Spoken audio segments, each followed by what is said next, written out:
and spirits, welcome to Evil Speak. My name is David, I'm your host this evening. Guess what? It's almost summer again. I don't know about you, but I can't wait. It's my favorite season. I love the hot weather, I love the barbecues, the smell of sunblock, the scantily dressed ladies, I love it all. But before it's time to go back to summer camp, I want to show you how much fun summer camp can be. By showing you The Burning. The Burning is a 1981 slasher movie directed by Tony Malum and is the production debut of the legendary Weinstein brothers, who later on produced hundreds of movies, including Pulp Fiction, Scream, Gangs of New York and The Lord of the Rings.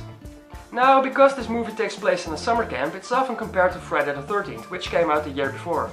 Though Harvey Weinstein claimed that he wrote the movie before Friday the 13th was released. Unfortunately, I don't think there's any proof for that. But you know, the plot of The Burning was based on an urban legend about the so-called Cropsy maniac, a real-life campfire tale which is still told in summer camps today. It makes sense someone would make a horror movie about it. Anyway, let's just take a look at it. This is The Burning.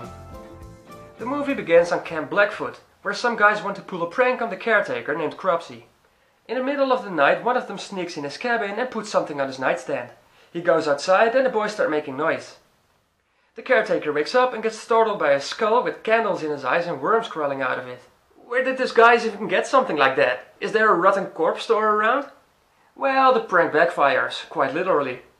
It scares Cropsy so much that he knocks it over. His bed catches fire, the flames get to this can of gasoline, which is in his cabin for some reason instead of a tool shed where it belongs, and before you know it, he runs out of the cabin burning. The boys bail and leave him behind like a flame-grilled chicken. Cropsy is in the hospital for 5 years. 5 fucking years! He was burned so badly that he had to stay in the hospital for 5 whole years. And he still somehow managed to survive. If that's possible, I think that guy from Sleepaway Camp should be fine too. So, after 5 long years, Cropsy is released from the hospital and the first thing he does is visiting a hooker. Aren't you gonna take off your hat? Of course, you want to keep your hat on. Keep your hat on. You can leave your hat on. I'm sorry, I had to.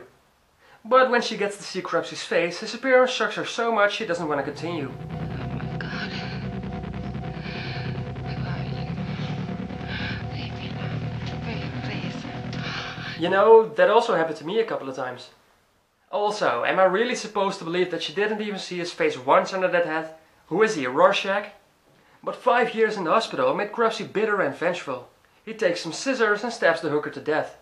Oh, by the way, the gore effects in this movie were done by Tom Savini, who previously worked on genre classics like Dawn of the Dead, Maniac and Friday the 13th. Come on, that's a coincidence. Cropsy goes back to the summer camp to seek revenge on random campers. The camp is now called Camp Stonewater and we see Jason Alexander. You've really lost a lot of hair. I am aware!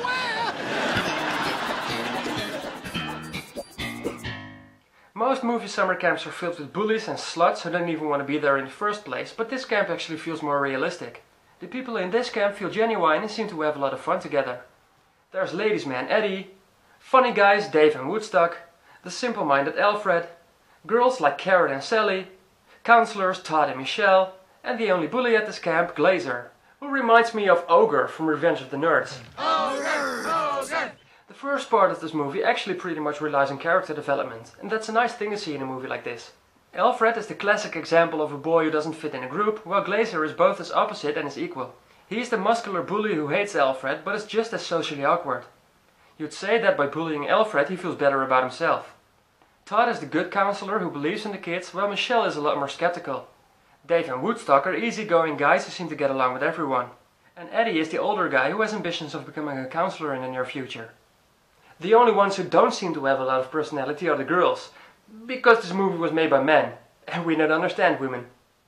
They are just having fun and nothing scary seems to happen, except Alfred seeing Cropsy at the window one time. But who's going to believe him? No one! That's who! The campers stick together most of the time, so there are not a lot of opportunities for Cropsy to kill his victims. But that all changes when Woodstock leaves the dinner table to get his vitamins.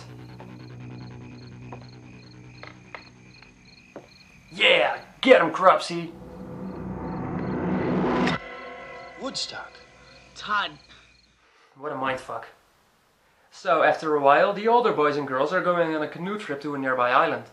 The first night at this island, Todd is telling them the story of the Cropsy maniac, but all of a sudden, this happens.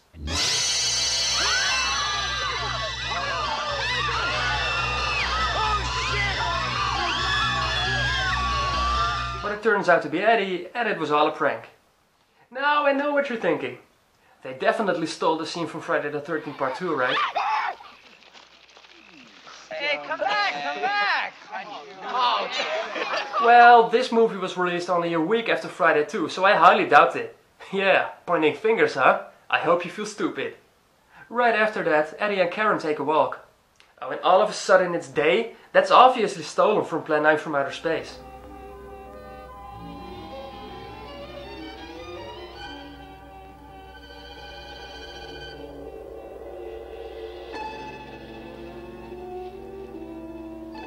Now this is an 80s summer camp movie, so of course there's gonna be some skinny dipping. Boobs, boobs, boobs! Boobs and bush! Boobs and bush! Eddy and Karen go in the water and start making out, but Karen suddenly backs off. See, and that's why we don't understand women. And you girls probably think I'm an asshole for saying that. They get into a fight and Karen leaves the water to discover that her clothes are stolen. The clothes are scattered around, and while she's picking them up, Cropsy makes his appearance and slices her up with some garden shears. How did Cropsy get there? They're in a completely different place than before. Does he have a canoe of his own? The next morning, Todd and Michelle find out that Karen is missing, and while searching for her, they discover that the canoes are gone too. Michelle! Hey, Michelle! The canoes are gone! What do you mean they're gone? What do you mean, what do you mean? What do you think she means? The canoes are gone is teenage slang for A. I'm on my period. B. Fuck this camp. I'm going home. Or C. The canoes are gone. Honestly, the canoes being gone is actually pretty clever. That's shutting people up who are going to say, there's a killer on the loose, go to the canoes and get the fuck out of there. They decide to collect wood and make a raft so they can get help. So the kids split up in small groups looking for wood. Hey, what about this? What about that? What do you expect? This looks like a houseboat for ants or something. It floats. You don't know what a raft is, do you? Just coal your engines. Huh? Come on, we're meant to be looking for wood. Yeah, right. Lady, if you wait a second, he's gonna give you wood. Ooh, you suck! Shut up, Dad. Go back to your Sudoku. They make a raft surprisingly fast, and Eddy, Woodstock, and some others are paddling away. After a while, they see one of the canoes floating in the water, and they're trying to get it. Yeah, very good. There's a killer on the loose. Go to the canoe and get the fuck out of there. But Cropsy jumps up from the canoe and attacks. Now, before we go any further, I gotta say Cropsy is one patient man. How long was he in there? And how did he know someone would fly towards the canoe?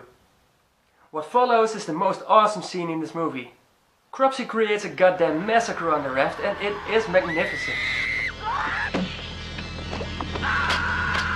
Oh shit.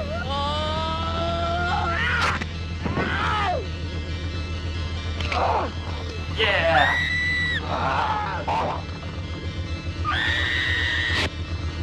Whoa!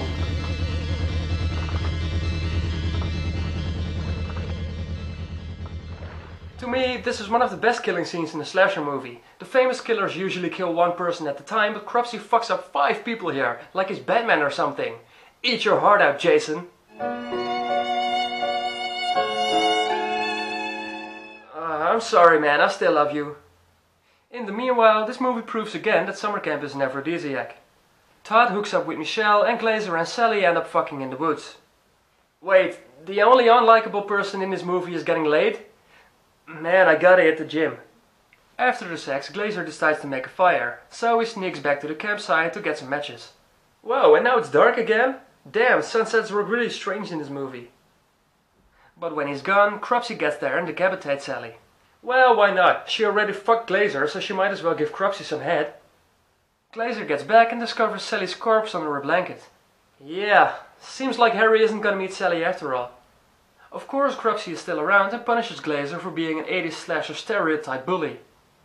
But Alfred saw the whole thing and rushes back to the campsite.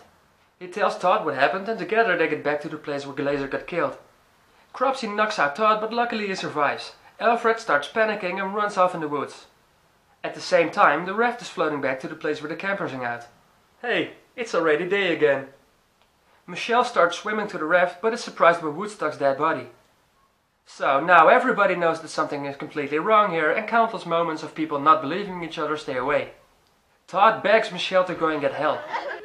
Just get back to camp and get me some help. That's all I want you to do. Yeah, because that worked out so well the first time. So, Michelle and the kids that are left take the raft and they have more luck than Eddy and his posse. They make it all the way back to the main camp. Thank God, that means Jason Alexander's character survived this movie. And that's when he changed his name into George and moved to New York. Funny guy! Michelle gets one of the other counselors and they take a speedboat to go get Todd and Alfred. In the meanwhile, Alfred has been captured by Cropsy and Todd is looking for him. Wait, Todd is holding an axe? If they had an axe the whole time, why were they splitting up to go and get wood when they could easily take down some small trees? The search for Alfred takes Todd to an abandoned fort, and this is where we found out that Todd was one of the kids responsible for Cropsy's accident. You know, if I did something like that, I wouldn't tell ghost stories about it. Come on man, you got away with it, keep it to yourself. He finally fights Alfred, but Cropsy attacks him with a flamethrower. But Alfred manages to get loose and stabs Cropsy with his own shears. Todd and Alfred walk away, but Cropsy is still alive and starts attacking again. Todd plants the axe in his head and Alfred burns him the fuck down. Let's go. Meanwhile, Michelle has arranged a helicopter to pick them up. How exactly did she do that? There were no mobile phones around that time. But, you might think, couldn't the other counselor have gone back to the camp to warn the authorities? No, the speedboat is still there. Anyway, the main problem is solved and that's all that counts. Some campers on a future camp retell the story, suggesting this is the origin of the urban legend, and this is where the movie ends. So that's the burning. And it's pretty damn cool. I don't know exactly why. After Cropsy stabs the hooker, it's over 30 minutes of filler until he strikes again. You're just looking at a bunch of campers doing typical summer camp stuff, like baseball and swimming in some lake. But in this movie it just works and it's not boring at all. I like the location of the camp, and because these characters are mostly likable and feel like real people, it's a lot of fun to watch. When Cropsy does make his appearance, you can really feel the tension because it's such a difference from the fun they were having earlier. The gore in this movie is just good old Tom Savini greatness, and he even refused to work on Friday the 13th Part 2 because he was working on this. Remember, it was not a big franchise back then. In fact, this is how Tom Savini felt around that time. And I actually turned down Friday the 13th Part 2 to do the burning because Jason was running around in Friday the 13th Part 2. And as you know, there is no Jason. Jason was a kid that died in the first movie.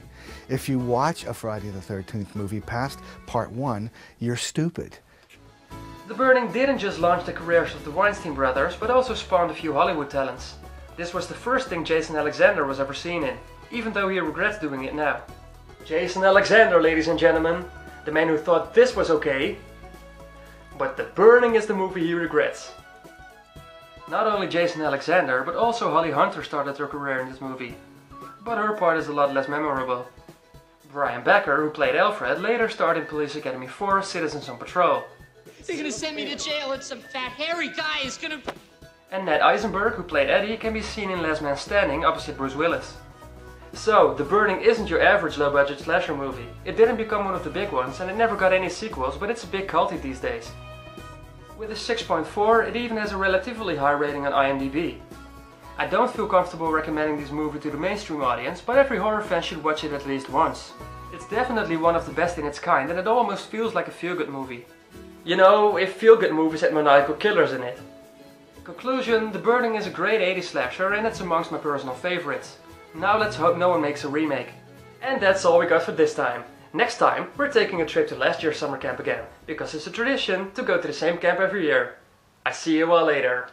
Let's gather around the campfire and sing our campfire song. Our C-A-M-P-F-I-R-E-S-O-N-G song. And if you don't think that we can sing it faster, then you're wrong. But it'll help if you just sing along. C-A-M-P-F-I-R-E-S-O-N-G song. C-A-M-P-F-I-R-E-S-O-N-G song. And if you don't think that we can sing it faster, then you're wrong. But it'll help if you just sing along. C-A-M-P-F-I-R-E-S-O-N-G song. Patrick! Song! C-A-M-P-F-I-R-E-S-O-N-G! Squidward! Good! And